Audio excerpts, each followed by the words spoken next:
Welcome to Snetterton, the former US Air Force base here in glorious Norfolk for the Caterham Motorsport Championships. Gear up and get ready for action from the mighty 420Rs, the 310s and the 270Rs. First up though, in pole position in the University of Caterham Motorsport is the Academy Championship.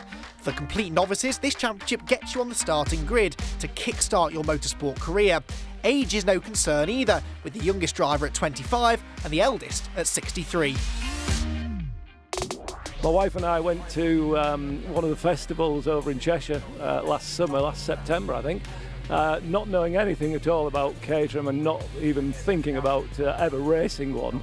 But we came across Oakmere's stand, and a very enthusiastic managing director of Oakmere, who partook in the academy. He literally got me to sign the paper there and then, which I'm so pleased I did, because I think if I'd thought about it any longer, I probably wouldn't have signed it.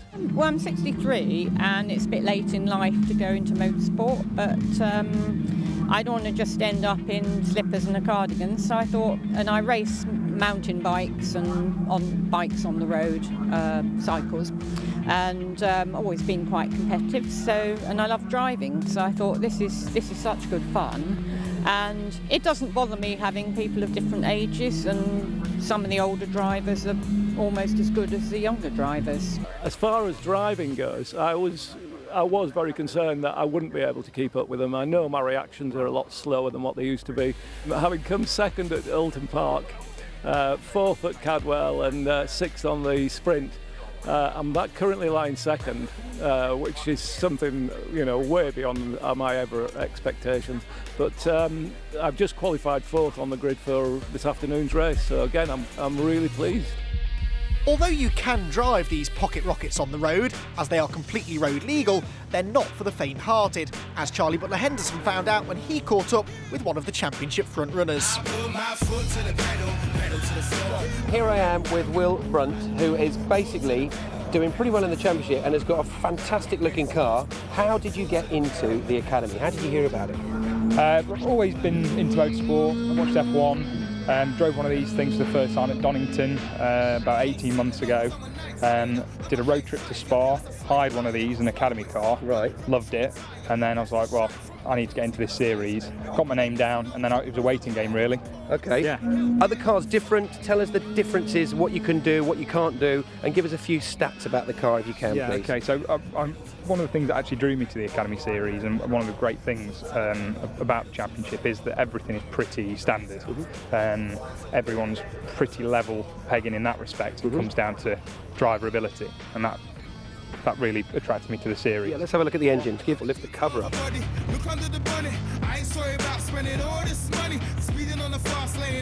Right, so, oh wow, look at that. Yeah, so that's a 1.6 Ford Sigma engine, 125 brake horsepower, which doesn't sound a lot, but the car's 550 kilograms, 625 kilograms with me and all the kit in. So just a few 500 bags of sugar, as it were, in your top drawer at home, in your kitchen, with that lump pulling you round. Yeah. That is awesomely quick, I can imagine. Yeah, no, it's quick. Off the line, round the corners. Yeah, it's a quick car. Okay, so this is quite an inclusive championship. You're racing against 63-year-olds and 24-year-olds. You're 31. Yeah. I don't think there's. Do you think there's any other motorsport series that offers that flexibility or wide range of ages? No, I don't think there is. I think, and that's the great thing about it. You've got people from all walks of life, all different age groups. 24 being the youngest driver. There's a few of us around 30, mid-30s, and then there's people as old as 63. So it's great that the series can offer that. Well, I wish you all the best. Get in that tow, get that slipstream, and go and enjoy yourself and drink lots of water, because it's a blooming hot day. Great, appreciate it. Thanks a lot. Thanks, Will. Cheers.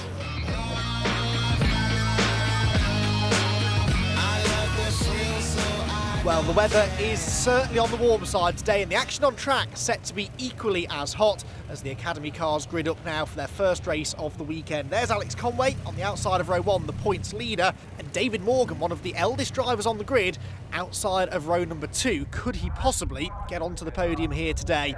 Well, in baking hot conditions then, we're ready to go racing with the green group of the Caterham Academy Championship. Lights off, away they go. One or two slightly tardy starts from the midfield, but everybody is away, and the fluorescent yellow machine of Alex Conway will get the lead down to the first corner. 2 times a winner already this season. In fact, the 2 races that they've had so far in 2019 have both been won by Conway, with James Venning winning the opening sprint at Kerborough. One car running wide further back there was number 28, but gathers it all together, Fraser Riddington that was, as we ride on board with the 5th place man Benjamin Miller, except he's now the 6th place man because Michael Curley from 10th on the grid comes storming up the inside line. Another car runs out wide there at the hairpin, that was Stephen Hutchinson. It is the typically lively start to this Academy race that we were expecting. It's still side by side here for 5th position, and I think the position will go back once again on the inside line to Ben Miller. He's back into 5th, but that early side-by-side battle has lost them a bit of time already to the leading group, which descends now upon the Agostini hairpin. One of the best overtaking opportunities on the circuit, and several drivers, even on this first lap, looking to try and take advantage of that. There's Steve Hutchinson recovering from his wide moment at the hairpin. A couple of others run wide, and around, unfortunately, from towards the back of the field has gone Peter Vincent. A full 360, selects first gear, or tries to, and will eventually rejoin the race, albeit at the back of the pack. On board with David Morgan then, who's not had a brilliant start. He started 4th place, remember. He's lost a bit of ground, but he's already doing something about that. At the inside of David Gracie he goes, and one more position gained, and we saw a brilliant example there of how the slipstream works. This circuit, perhaps more than any other, presents the drivers with ample opportunities to use the draft to execute the overtakes in a straight line. Once you're at the head of a particular group of cars, it can sometimes be difficult to stay there because of that slipstream effect. So that's what creates this fascinating racing here at Snetterton, particularly on this full 300 layout. David Morgan, though, not content with simply executing slipstreaming passes down the straights, is now driving around the outside of people at one of the trickiest corners in British motorsport, Caterham Corner. That was a really nice move made, and he's going for another one now alongside the number 99 machine of Michael Curley. So that's 3 positions gained in less than half a lap for David Morgan, who is showing now the pace that we saw from him in qualifying. May not have got off the line well, but clearly his pace is there this weekend, and a podium may still be possible, except Curley fights back at Riches and actually does well to hook up the second apex. So Michael Curley hanging on. David Morgan looks to have the speed to have another go before too much longer. To the outside into the Wilson hairpin. Very late on the brakes, too late on the brakes, maybe. No, gathers it all together. And David Morgan, that was a really, really brave move. His exit speed isn't spectacular, but he gets the job done nonetheless and has finally executed the move on Michael Curley. Sideways further back, unfortunately, and around is going Graham Hetherington, and in avoidance, and doing well in fact to avoid contact there, was Dave Curry, who is also a little out of position, having qualified well inside the top 10, but now he's unfortunately lost even more ground, and Dave Curry, 77 machine, thankfully without damage, has rejoined at the back of the pack.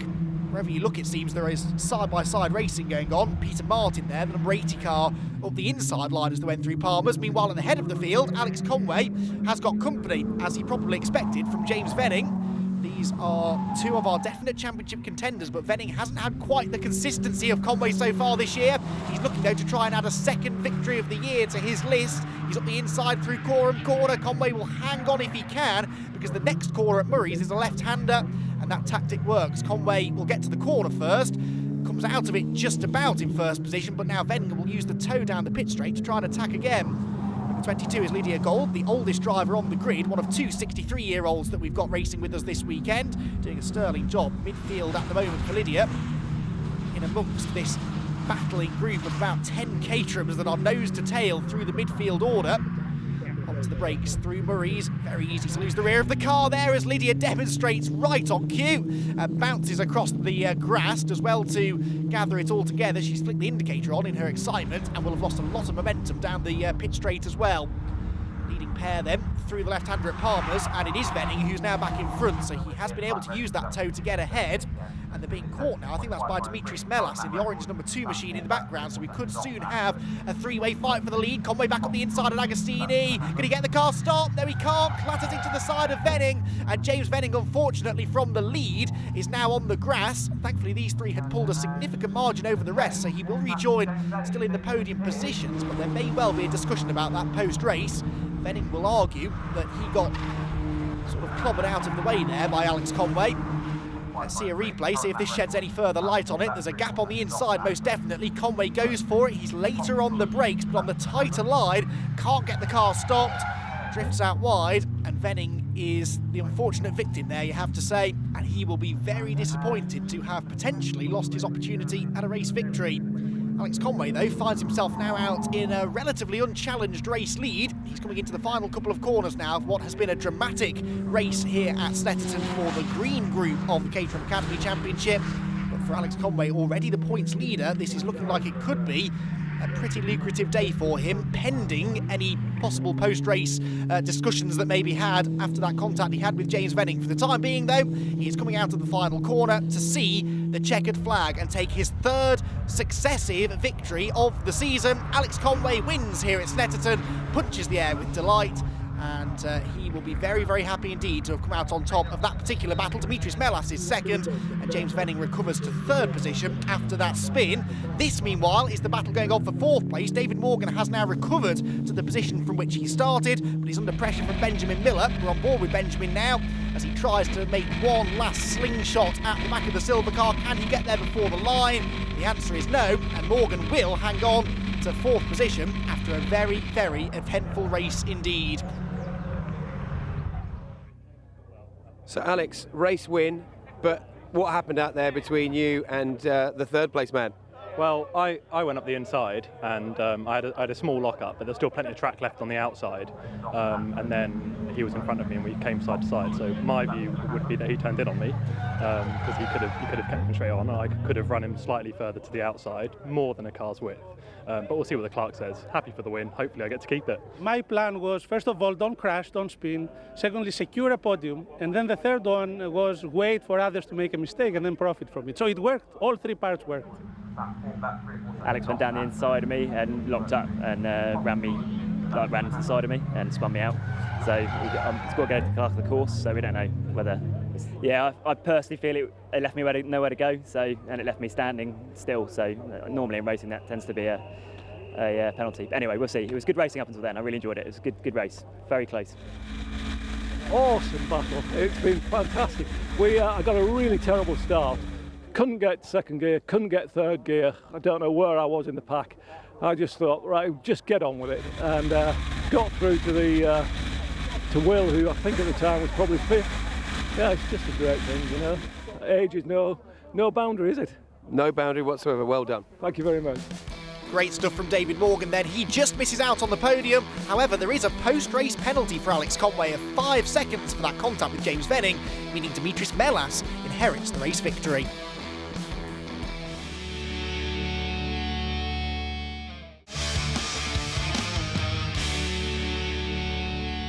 Coming up next is the next round of the Motul Caterham 7 270R Championship here from Snetterton in Norfolk. After a double race victory last time at Alton Park, it's Justin Heat who heads the standings, arriving at this next round, with Daniel French and Daniel Halstead tied for second. Neil Fraser's not far behind, whilst Greg Monks is inside the top 5. Well, it is Justin Heat then who starts on pole position for this first race of the weekend, looking to try and take another race victory to extend his points advantage. Lights are out then, the rush towards riches begins, and is it going to be the pole sitter Heat that hangs on to the lead, or will Matt Shepherd in the yellow number 80 machine on the outside be able to sweep in front? He's going to try to do that wheel to wheel through the corner, but I reckon that it was Justin Heat who held on. Everyone safely through the first corner. Looks like they are. We're on board with Matt Shepherd now, the winner of our season opener at Silverstone earlier on this year. Trying to take his second win of the year, trying to go right around the outside at Wilson at the moment is Matt Shepherd, and it's a tricky move to make, but if he can make it stick, he'll have the inside line for the next corner. The yellow machine is still there, refusing to go away, and finally does find the inside line at a corner and moves into the race lead with Justin Heap in second position. We're on board with Daniel French now. 2 times a winner last time out, but it is a slightly lowly grid position that he finds himself working with here in the early stages. Finds a gap down the outside though. The blue and yellow car is possibly going to be able to gain a few positions as a result. Number 5 also trying the high, wide and handsome line. That's Greg Monks, who's lost a bit of ground from his 6th place starting position. Back with French then, through Hamilton, 5th place at the moment then for the man who is 2nd place in the championship arriving here at Snetterton. So Justin Heap at the moment is very much his target. if he wants to try and close the margin on the outright championship leader. As we move now into the second half of the season, these championship points start to become more and more vital. I'm sure that will not be lost on the early season championship contenders. Slightly wide exit there from Williams for the number 19 machine as they rush out onto the back straight. That was Graham McDonald, the Scottish driver, back with French as the slipstream starts to take effect, and he goes 3 abreast up the inside to try and move into a podium position. This is brave stuff. The next corner is a right-hander, but he gets to the apex in 3rd position. That was brilliant stuff there. And Daniel French, a man on a mission at the moment as he tries to chase after the race leaders. Through the bomb hole, there goes the number 79 machine working its way through. Everyone has someone to battle with, including the race leaders, and the race lead changes again for, I'm sure, not the last time. As back out in front now is Justin Heap, with Matt Shepherd having been sort of sucked back into the pack somewhere along the way. So Matt Shepherd, despite grabbing the lead halfway around the opening lap, will not lead the end of the opening lap. At this rate, though, it might not be long before Daniel French is out in front. He is already in the tow in 3rd position. They could be almost 3 abreast by the time they reach the first corner. This is getting very close indeed. Daniel French finds a gap on the outside line, and they are 3 abreast into turn number 1. But it will be James Murphy, the orange and black number 3 car, that gets into the lead of the race. Matt Shepherd, the yellow machine, trying to fight back as well. This is breathless stuff, as we anticipated here at Snetterton, a circuit that is custom-made almost for Caterham Racing. And we expect this leading group of, a dozen or so cars to stay just as tightly bunched right the way through the race. So Murphy leads the way, French in 2nd position, Matt Shepherd there, the yellow machine, is 3rd, and Justin Heap, who led at the end of the opening lap, 3 corners ago, is now off the podium already. He's trying to fight back again though, up the inside into Agostini. Is he going to go through on the inside of Shepherd? It looks like he will.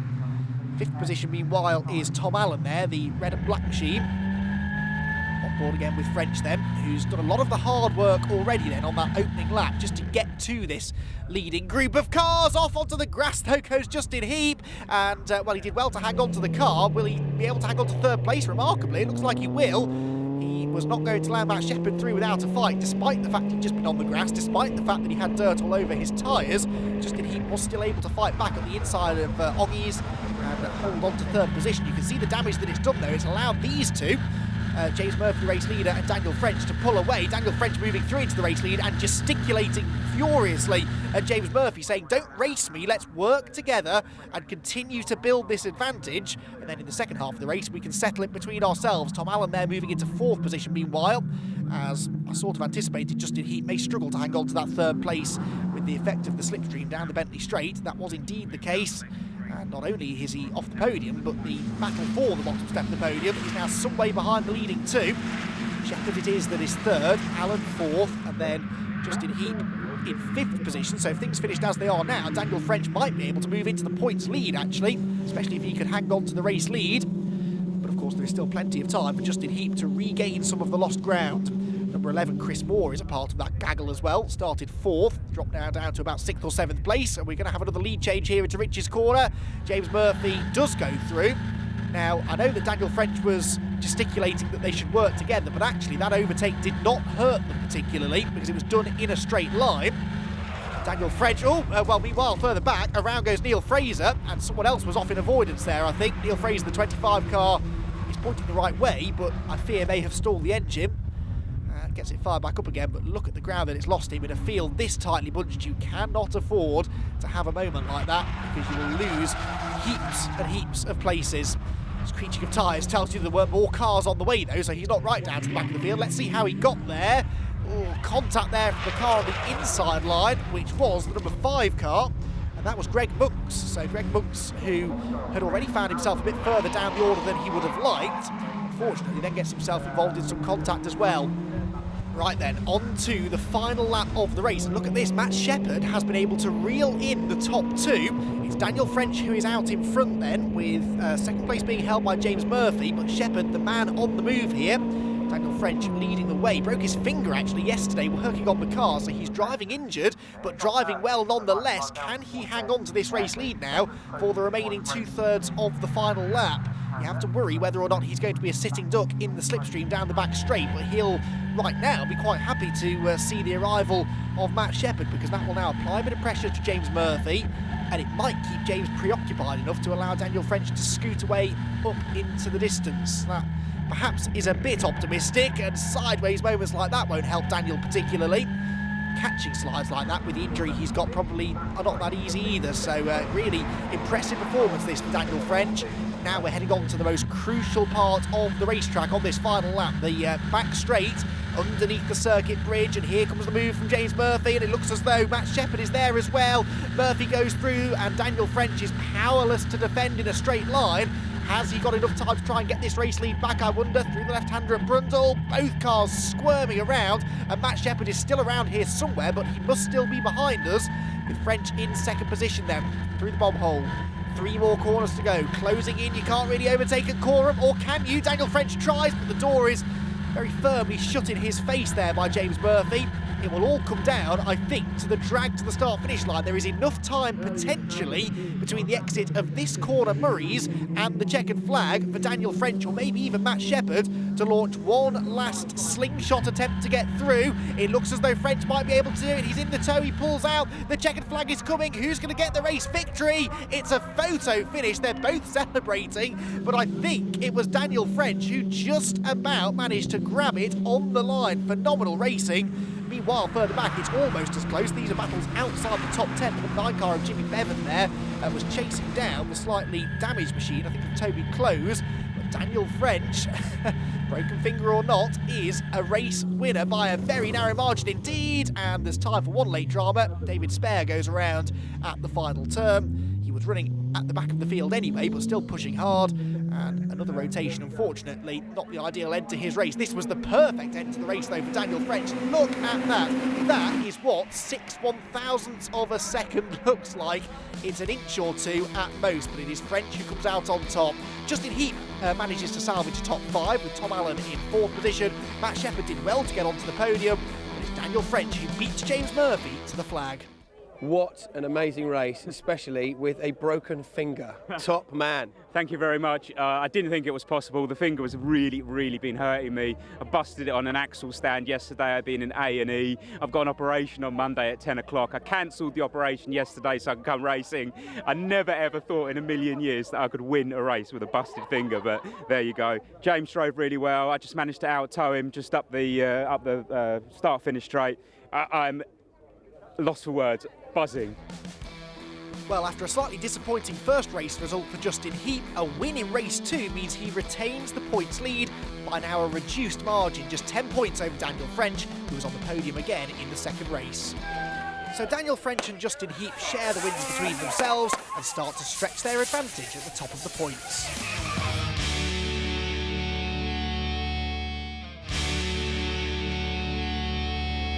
Championship in action here at Snetterton is the Santander Caterham 310R Championship. These 155 brake horsepower machines always produce great racing, and so far the championship battle is very intense indeed. Jay McCormack arrives here the points leader by 5 points over Tom Grensinger, despite having not yet won a race. Will today be his day? Well, things have started out well for Jay McCormack. He's on pole position for our first race of the weekend here at Snetterton. Will face stiff competition as always. Pete Walters is on the front row of the grid looking for one of his best results of the season so far, but with a 36 car grid about to descend upon the first corner, anything could happen. Baking hot conditions and sizzling hot racing action expected now as the Caterham 310R field bursts into life here at Snetterton, and a great start made by Gordon Sawyer there. The yellow and black machine, number 77, on the outside line could challenge for the first position into the first corner, but no, it will be McCormack that hangs on. Sawyer slots into second position, and those two perhaps becoming the real championship favourites have already got themselves to the head of the field. Matthew Lambert is third, so Pete Walters has lost a little bit of ground. He's on the outside line there as they round the right-hander at Wilson. Everyone just about avoiding contact. Someone's on the grass further up the road, but whoever it was appears to have survived. There are 1 or 2 going a bit slowly though, so I think there's been a bit of a skirmish there inside the top half dozen or so, but it is definitely Jay McCormack that leads the way already, though, having to defend the inside line towards Agostini as Gordon Sawyer tries to challenge to the outside line. Hard on the brakes through the left-hander. That outside line for Sawyer, though, may have left him vulnerable to attack on the inside of the next turn, and it may be that the next time we see him, he's no longer in second position. again, one or two running wide and onto the grass, and it's the usual entertainment in the midfield here in the early stages with such a big grid and not the widest of circuits here at Snetterton. A little bit of bumping and boring, maybe a little inevitable.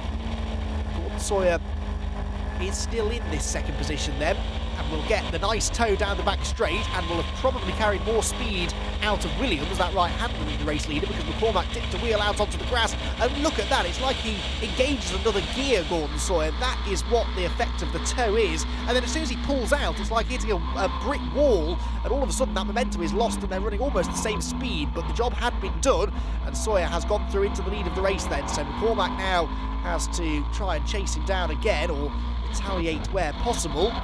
In a way, it may suit them better to work together to try and pull away from the rest of the field, but they know that every point matters between these two, and if McCormack, for example, can get back in front and then Sawyer were to lose some more positions, that would play nicely into McCormack's hopes of extending his championship margin. Oops, a bit wide there over the curb for one of the cars towards the front end, but they should be able to gather that all together with Sawyer, the race leader, at the end of the opening lap of the race. It looks like Matthew Lambert was pulling out of line there to try and make a move. So too Jay McCormack, the number 25 car, going for the race lead again into Riches. Right around the outside, nicely done there. That was a brave move and it was well executed. Number 27 was Matt Topham, who I think was running wide at the previous corner.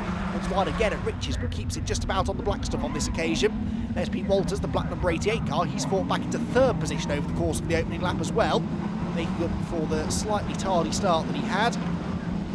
Lots of great battles though all the way through, and some adventurous lines being taken through. Wilson very wide there was the number 29, the pink machine of Tim Child, and so Caroline Everett nearly was able to take advantage, except she also ran wide, and that, I fear, is Pete Walters pulling off to the side of the road. Pete Walters in mechanical strife, unfortunately. Very rare that we see these cars hit mechanical problems, but sadly for Pete Walters, it looks like his podium charge has come to a rather premature end just when he was starting to regain ground as well. So Walters then pulls off the road, did well to find a gap in the traffic actually. There's quite a lot of smoke coming from the back of that car, and I'm sure he's keen to get it to a place of safety and get himself to a place of safety as soon as possible. So that leaves McCormack and Sawyer with a little advantage now over Matthew Lambert, who is in third position. Will those two be able to use that now to try and further extend their margin and then settle this between themselves? Ben Gillias there, the number 30 car, former Academy graduate, works his way through. These cars are, for many of the drivers, the same cars they raced in the Academy Championship several years ago.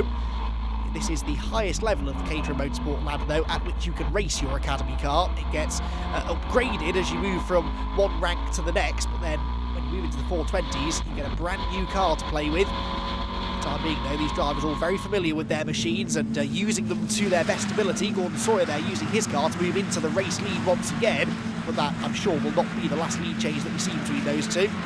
Sideways action out of the bomb hole. Number 66 there trying to make progress is Jake Swan-Dixon. We've seen him a bit further up the order in the past, but Snetterton, rather a unique circuit really, compared to some of the others that we've raced at so far this year, and he's maybe not quite got to grips with it as quickly as some others that we've visited this season. Race leaders then back across the start-finish line, and well, I know I said there was a gap between second and third. That gap has disappeared now because Matthew Lambert is already challenging for second position as they race through Rich's corner once again. And he's once again pulling alongside Jay McCormack on the run into the Wilson hairpin. McCormack though on the inside line, number 25, ought to be able to hang on for the time being, but Lambert seems to have good pace here in the middle portion of this race. Matt Topham there trying to gain ground. The number 19 machine in front of him is Henshaw, who he has not yet been able to overhaul.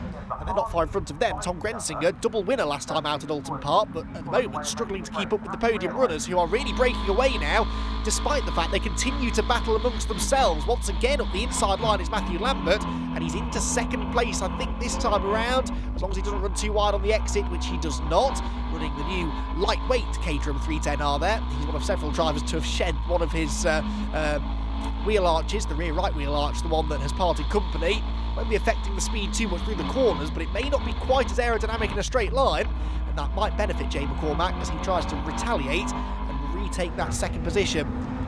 Through Williams, those three go, and then the battle for fourth place then continuing as well, now being led, I think that was by Doug Christie as they came through Williams. Back onto the Bentley straight, replay of the start here on board with Gordon Sawyer, who got a perfect launch, and the gap was there on the outside. P. Walters was not that rapid off the line, and Sawyer able to take full advantage of that to move into, well, second place at the time. Now, where has Jay McCormack gone? Because we're watching Gordon Sawyer dicing away with Matthew Lambert, and Jay McCormack has gone a-missing somewhere, and that is a big, big drama for the man who was leading the championship coming into this race. Jay McCormack has dropped out of this lead battle, leaving just the two of them to settle it between themselves.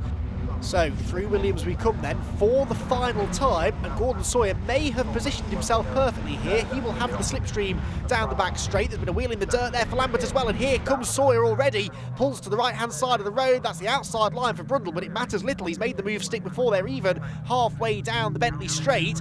Was that too early though? Is Lambert going to be able to fight back? He's trying right around the outside. A phenomenal move made by Matthew Lambert, and he's back in front. He's sideways again, hangs onto it, and Gordon Sawyer, who must have thought that he had that move made, went too early, and that gave Lambert the chance to get the slipstream back and retake the position in the same straight. 2 corners to go. Can Matthew Lambert hang on for his first victory of the season then? Through Coram into Murray's. We've seen some photo finishes here in the past with Caterham Racing. We could be on for another one now as Gordon Sawyer looks to pick up the toe and maybe, just maybe, pip Lambert to the flag.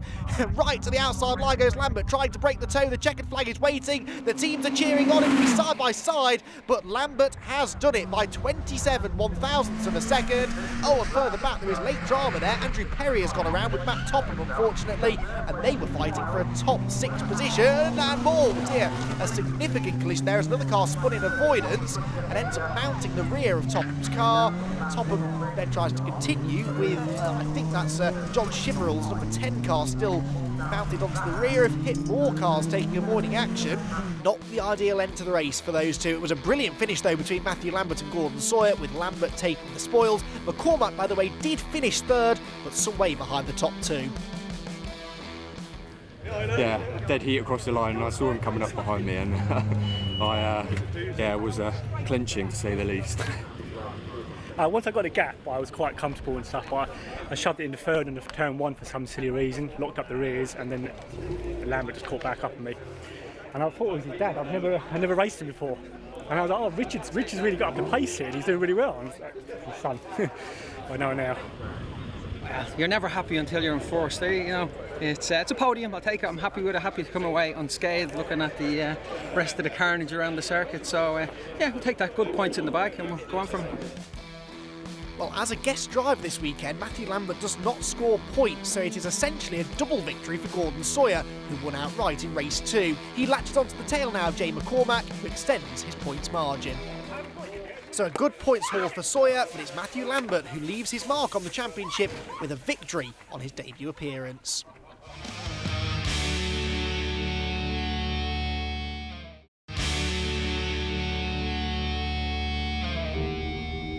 Snetterton in Norfolk welcomes the Avon Tyres Caterham 7 420R Championship, the top rung on the Caterham Motorsport ladder.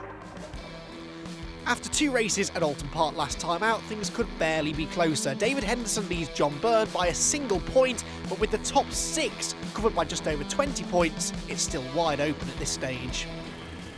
Well, it's Aaron Head who has the pole position for our opening race of the weekend here at a sunny Snetterton. Alongside him, though, will be fellow championship contender Timothy Dickens. For Aaron Head, though, well, he is 5th place in the points, but 18 points off the championship leader David Henderson, who starts 3rd. So a good opportunity this may be for Head to take some points out of him and close in on the top of the points table. Red lights on then, we're about to go racing here at Snetterton. Away they go. Aaron Head makes a good start from pole position. Looks to try and hold on to the race lead on the charge towards the first corner. Tim Dickens, though, going wheel to wheel with him. And here comes Will Smith from the outside of row number 2 into 3rd position as they sweep into Rich's corner for the first time. Richard Ainscough will be starting at the back of the grid, by the way, with a 10-second penalty, having been disqualified from the qualifying results earlier on today. Sideways action for several cars into the hairpin. Number 45, Chris Bates, is off the road completely, and it looked like Sir Chris Hoy was involved in all of that as well, and did well to avoid a similar fate to that of Chris Bates, who does now bounce his way back on, but has lost an awful lot of ground in the early stages. Down the hill then into Agostini. Will Smith's into 2nd position now, then ahead of David Henderson, so Tim Dickens appears to have slipped down the order slightly. there further back is number 23, working his way through, and that is Justin Armstrong.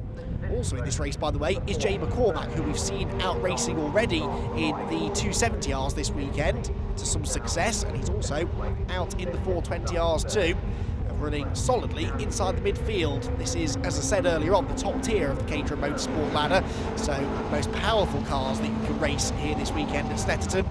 Racing, though, is just as close as we see across all of the Caterham Motorsport categories. We're expecting another really great slipstreaming duel at the front, which is exactly what we're being treated to in the opening stages here. Will Smith uses that slipstream to perfect advantage and goes into the race lead down the Bentley Straight, ahead of Aaron Head then, who is second. Third place looks to be David Henderson, and fourth position for the blue car of Henry Heaton, with Tim Dickens, I think, down to fifth, having started on the outside of row number 1. Here's a replay of what happened down at the hairpin. Sideways moment for Chris Hoy, the green number 7 car, and then around, at least halfway around, goes Chris Bates. Don't think there was any contact there, just ran a bit wide and ended up on the dirty side of the road, pointing the wrong way. Race leaders then through Brundle and Nelson, and Aaron Head's on the grass and sideways, but actually, surprisingly, didn't lose too much momentum. David Henderson did, though, and loses 2 positions. Through there have gone Tim Dickens and Henry Heaton. So Dickens started to fight back towards the front as well. Corner, 77 is Rob Watts, number 47 is Alex Querberly, and they're going to be side by side as they go into Murray's corner as well. The 2 red cars in the background. Aaron Head on the grass again as they come out of Murray's. Been a scrappy opening couple of laps here for the race leader, but Aaron Head is no longer there. That's Will Smith leading the way. Has Aaron Head gone off? Has he pulled into the pit lane? Something has happened though, and yes, there he is on the left-hand side of the screen. In the pit lane is Aaron Head as Tim Dickens takes the race lead. So it's all changed coming out of the final corner. We saw Aaron Head bouncing onto the grass. I wonder whether he's had a mechanical issue, and whether or not that was cause or effect of that bouncy moment across the grass awaits to be seen. Either way, he's out of the running surely now for a really good result. Let's hope that he can get the car fixed and get it back on its way. Down towards Palmer's then, Tim Dickens, the black car, now out in front with Will Smith second, and third position for David Henderson. A little bit detached from the leading 2 as they run down the hill into the braking zone at Agostini again. William Smith has shown he's got the pace to get out in front, but it's so difficult here at Snetterton to stay in front because of the slipstream, the high-speed nature of the circuit. Now there's Aaron Head going back onto the circuit. He's only lost about 30 seconds or so, I reckon, to the race leaders. But whatever the issue was, it would appear at least that they've got it fixed and he's back on his way. So that's good news in that he's back on track. Bad news though, in that it's dropped him well out of the lead pack of cars. There's Matthew Higginson, who we saw battling away plenty at Alton Park last time out, the disc lock liveried car. As at the head of the field we have already our umpteenth lead change between William Smith and Tim Dickens, with Smith now back ahead as they drop down the gears through Brundle and Nelson. Car there parked at the side of the road, unfortunately appeared to be John Byrne actually. So John Byrne, second place in the championship coming into this race, and John Byrne was only a solitary point behind David Henderson, and Henderson's not having his best race of the year either. So in what was already a very finely poised championship table, it looks as though things are going to get a real shake-up here at Snetterton. William Smith, the race leader, for example, not even in the top 5 in the points, and could really do with a race win here to catapult himself back into championship contention. He leads the way then down into the first corner. Tim Dickens second, David Henderson the points leader third. So as things stand, it will be very, very close between Dickens and Henderson, because Dickens is only 5 points behind David coming into this weekend. There, by the way, is the recovering Aaron Head, who we also must not count out of the championship equation, and he is starting now to really regain positions after that pit lane visit earlier on. And Higginson there continuing to battle away in this group that's being headed by the number 77 car of Rob Watts. 23 is in the mix as well, and that is Justin Armstrong, as at the head of the field it's a 2, 4, 6 car battle just about for the lead of the race, with William Smith just about managing to hang on to the lead for the time being. Keeping a watch further back for Aaron Head. There he is, Aaron Head locking up into Agostini. Now we're hearing from the pit lane that he pitted because he thought he had a fluid leak from the car, so it was actually a completely unnecessary pit lane visit, but I suppose it's better to be safe than sorry, especially on a hot day like this. If there is a risk of the car overheating, that could do significant damage, so it was a cautious approach. He decided to pit just in case. Turns out though, he may as well have stayed out on the circuit, and he will no doubt be kicking himself now inside that car at the lost possibility of a race victory here. Meanwhile, at the head of the pack, it has all changed around again. Look, Will Smith was leading last time we saw him. He's now 4th, maybe even 5th, because Tom Eden there, the yellow number 64 car, is trying to dive up the inside of the bomb hole. That's a brave place to run wheel to wheel. They did it, and they avoided contact, but Eden had to back out of the potential move. Meanwhile, where is Aaron Head? There is Aaron Head, about to drive around the outside if he can of Justin Armstrong. In fact, dives to the inside at Caterham and will go through. That was a fairly easy move at the end, but the further up the order he gets, the harder the overtakes will become. Down to Riches again, and Will Smith back in front now with 2nd place for David Henderson. It's changing almost by the corner, this lead battle. Further back, there's also a move being made there at the inside line for Richard Ainscough from the back of the grid. Aaron Head turns through the right-hander, gaining more ground as well. How high up the order, I wonder, can he get? Is a top 10 going to be doable here in this first race? It seemed unlikely when he was in the pit lane early on, but he's got really good speed and is racing his way through the pack like the proverbial hot knife through butter. There's Doug Thane that he's overtaking, the number 73 car. And just in front, Chris Bates, number 45, the next victim. As Aaron Head is putting on a masterful charge here. Replay at the start. There's Aaron, creeping a bit from the line. It was a good start. Held on to the race lead, but sadly would not do so for much longer. Right then, into the closing stages now. We're on the final lap here at Snetterton, and remarkably, Aaron Head has caught the lead group of cars. He could yet get himself into the top 5 before the end of this race. William Smith is leading the way there, the orange number 27 car. Tim Dickens is right behind him though in the black number 44, harrying him as they go into the right-hander at Oggies. And Henry Heaton, the blue number 10 car, is in 3rd place with points leader David Henderson down in 4th. That is almost certainly not going to be the order in which they finish though, because we're about to go on to the Bentley Straight for the final time, and this is slipstreaming central. The Crocodile weaves to the right, it'll weave back to the left again as William Smith tries to break the toe, but Timothy Dickens is coming right around the outside and into the lead of the race, and Henry Heaton follows him through as well. There was nothing Will Smith could do there. I think he knew that he was in the wrong position, but having got the race lead, there was nothing he could do about it. And there was equally nothing he could do to keep them behind. Aaron Head, meanwhile, has worked his way into 5th position, but Timothy Dickens is out in front. 3rd place in the championship going into this race, 5 points off the points lead, and David Henderson, the points leader, is only 4th. So by my rough mathematics, this is all looking very good for Tim Dickens if he doesn't lose the rear of the car through the final corner.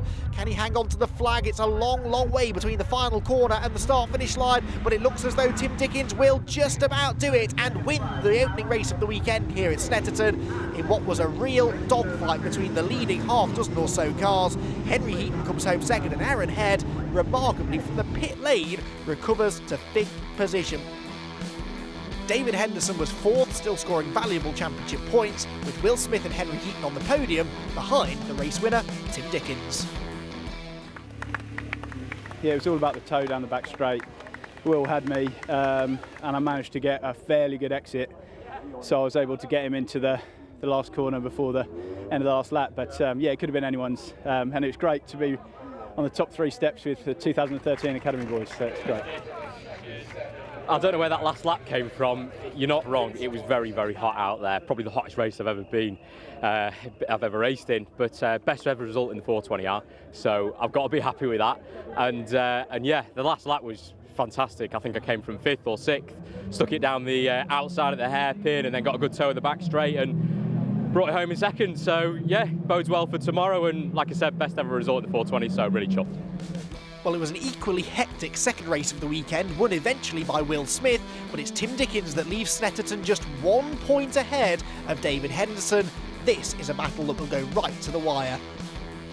Well, fabulous racing here at Snetterton in Norfolk from all of the Caterham Championships. Be sure to join us next time at Spa for more of the same.